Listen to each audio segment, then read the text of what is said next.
Assalamualaikum warahmatullahi wabarakatuh. Perkenalkan, nama saya Halim Abdul Said, calon guru penggerak Angkatan 9 kelas 16 Kabupaten Kolaka Timur.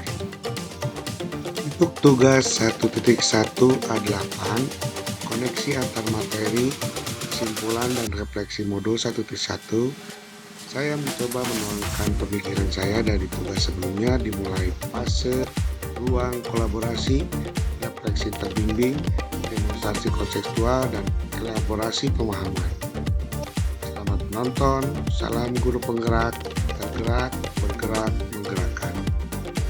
Dari cakupan filosofi Ki Hajar Dewantara, saya mengutip 3 tri diantaranya, trikon, trilogi, dan trisentra.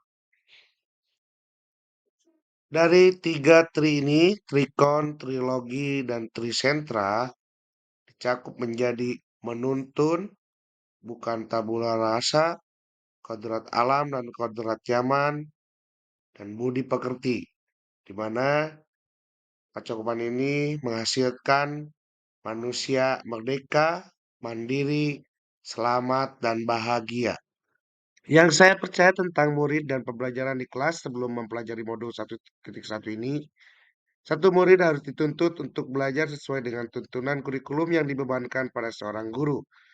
Dua, murid adalah kertas kosong dan kewajiban seorang guru untuk mengisi kekosongan yang ada di dalam dirinya. Ketiga, kemampuan kognitif atau intelektual murid merupakan hal terpenting yang harus dikembangkan. Keempat, proses belajar mengajar didominasi oleh guru. Kelima, guru hanya menjadikan dirinya dan buku paket sebagai sumber belajar. Terakhir, pembelajaran berorientasi pada hasil, bukan proses. Pertanyaan kedua, yang harus berubah dari pemikiran atau perilaku saya tentang murid dan pembelajaran, murid dalam belajar harus dituntun bukan dituntut. Kedua, murid dituntun untuk menebalkan garis atau coretan positif yang ada di dalam dirinya. Ketiga, kemampuan mengolah cipta, rasa, dan karsa secara berimbang dan berkesinambungan, artinya budi pekerti. Empat, biarkan murid belajar dan berkembang secara mandiri sesuai dengan kodratnya. Kelima, banyak hal yang dapat dijadikan sebagai rujukan belajar termasuk orang tua dan lingkungan sekitar. Dan murid sebagai subjek bukan objek pembelajaran. Dari pertanyaan pemantik ketiga, yang dapat segera saya terapkan lebih baik agar kelas saya mencerminkan pemikiran KHD. Satu, menuntun murid untuk belajar secara merdeka, mandiri, berimbang, dan berkelanjutan dalam proses pembelajaran. Dua, menuntun murid untuk menebalkan garis-garis positif dalam dirinya melalui kegiatan pembiasan, tingkah laku yang baik, dan berkarakter Nusantara. Empat, mengimplementasikan nilai-nilai sosial budaya sesuai dengan konteks yang ada di daerah. Yang kelima, mengoptimalkan peran keluarga, lingkungan, dan sekolah sebagai sumber belajar langsung.